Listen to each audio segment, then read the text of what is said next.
All right. If you haven't watched chapter one, the chapter one video or the chapter two, part one, this is part two of chapter two, which should be a little bit shorter. If you haven't watched the first one, maybe go do that. This is an 8-part chapter or an 8-part book, 8-chapter book. One that President Benson said that everybody should read, whether they are in the church or out of the church. I am a member of the Church of Jesus Christ of Latter-day Saints, so just so you know that, even though I'm not going to preach anything regarding, LDS stuff, and just, I do have my biases and I do have my things that,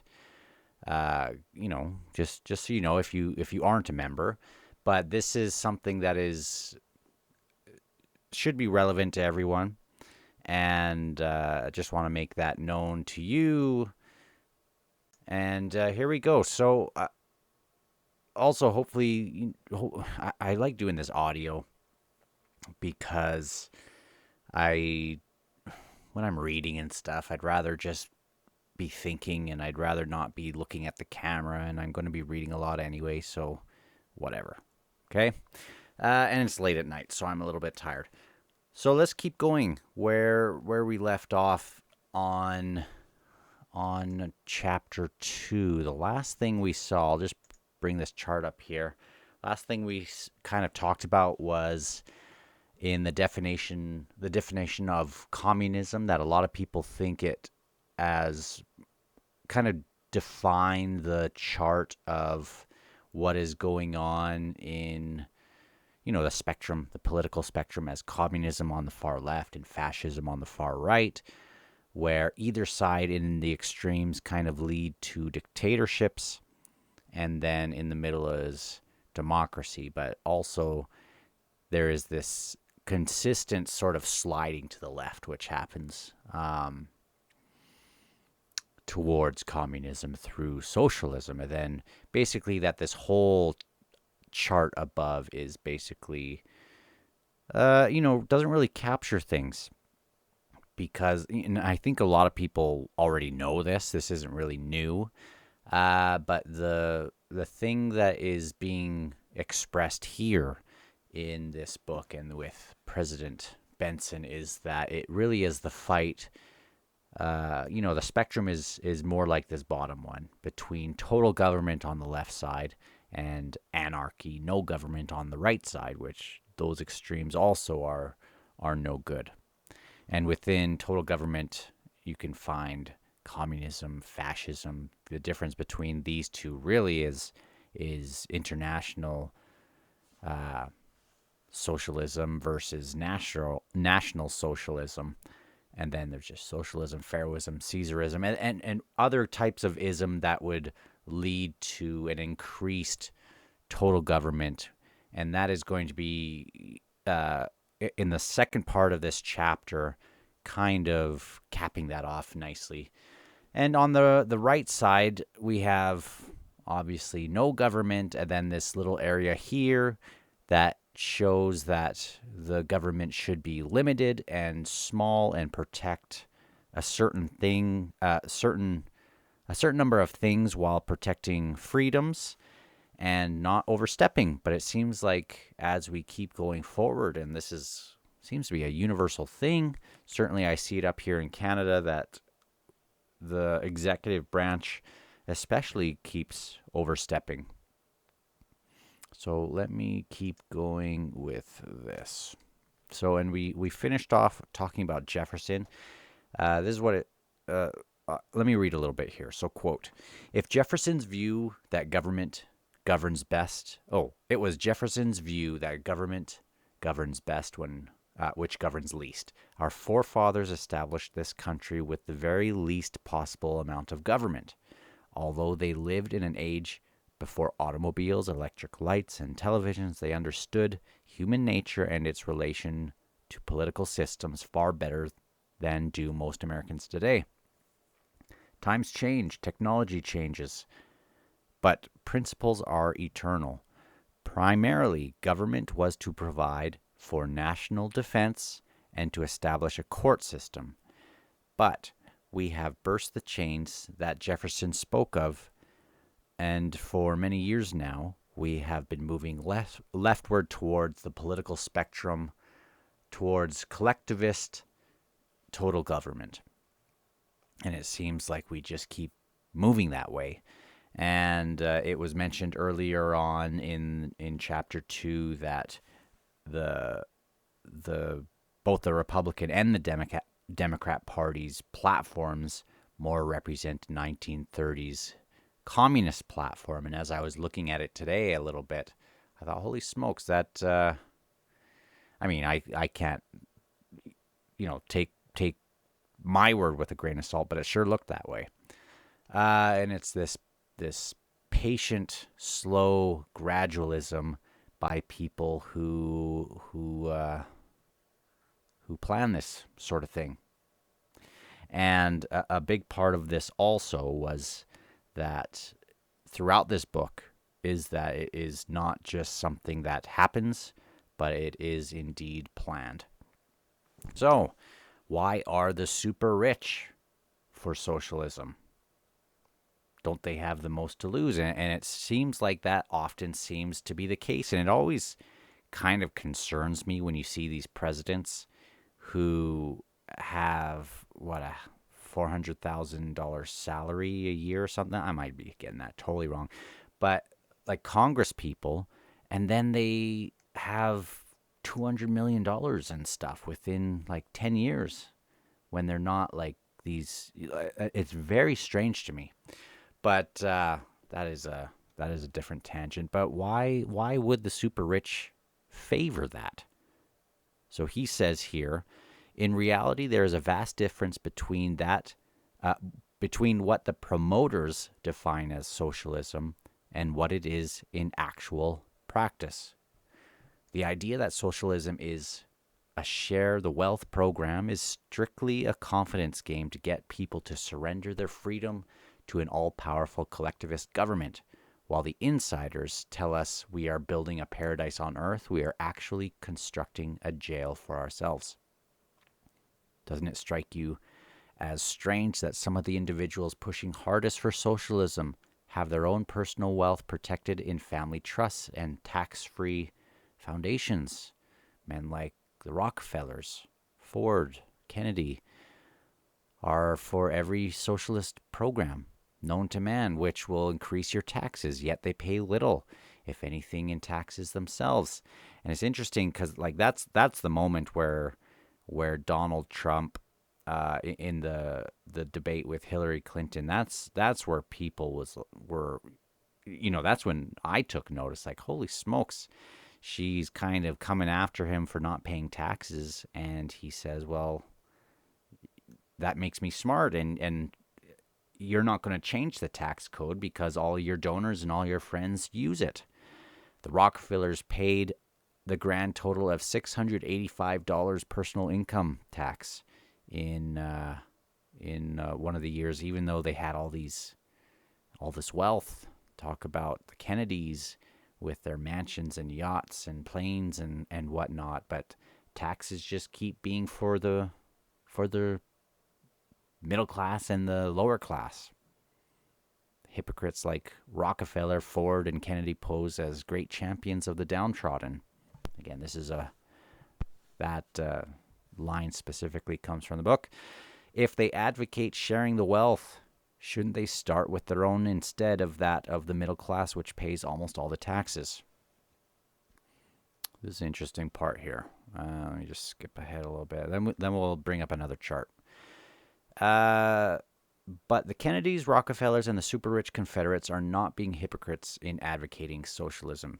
It appears to be a contradiction for the super-rich to work for socialism and the destruction of free enterprise. In reality, it is not. Our problem is that most of us believe socialism is what the socialists want us to believe it is, a share the wealth program. That is the theory. Let us examine the only socialist countries, according to the socialist definition of the word, extant in the world today. Here in the reality of socialism, you have a tiny oligarchical clique at the top, usually numbering no more than 3% of the total population, controlling the total wealth, total production, and the very lives of the other 97%. Certainly, even the most naive observant Mr. Brezhnev doesn't Mr. Brezhnev doesn't live like one of the poor peasants out of the great Russian steppes. But, according to socialist theory, he is supposed to do just that. Quote, if one understands that socialism is not the share the wealth program, or not a share the wealth program, but it is in reality a method to consolidate and control wealth, then the seeming paradox of super rich men promoting socialism becomes no paradox at all. Instead, it becomes the logical, even the perfect tool of power-seeking megalomaniacs. Communism, or more accurately, socialism, is not a movement of the downtrodden masses, but of the economic elite. The plan of the conspirator insiders then is to socialize the United States, not to communize it. How is this accomplished? So I'm going to bring up this this other chart here. It's a good one. Okay. Oop, hold on. Those are my notes there. Or some highlights to keep me on track.